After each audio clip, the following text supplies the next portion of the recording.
బావమరిదికేమో అమృతం పంచి అర్హత లేని కంపెనీకి 1137 కోట్ల రూపాయల వర్కులు కట్టబెట్టి ఇది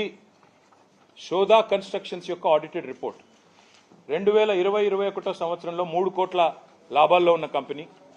21-22లో 2.5 కోట్ల లాభాల్లో ఉన్న కంపెనీ ఈరోజు 1137 కోట్ల వర్క్ రేవంత్ రెడ్డి గారు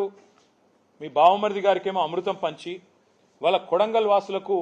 విషం పంచుతా ఉన్నాం ఫార్మా పేరిట ఇది ప్రజలందరూ చూస్తూ ఉన్నారు నిన్న జరిగిన సంఘటన ప్రజల తిరుగుబాటు ఏదైతే కొడంగల్లో ప్రారంభమైందో మీ బావమరిదికేమో ఇక్కడ అమృతు మీ అల్లుడు గారి ఫార్మా కంపెనీకేమో కొడంగల్లో భూములు గుంజుకోవాలా దానికి మీ తిరుపతి రెడ్డి గారి దాదాగిరి అల్లుడు కోసం ఈరోజు కొడంగల్ని బలిపెట్టే పరిస్థితి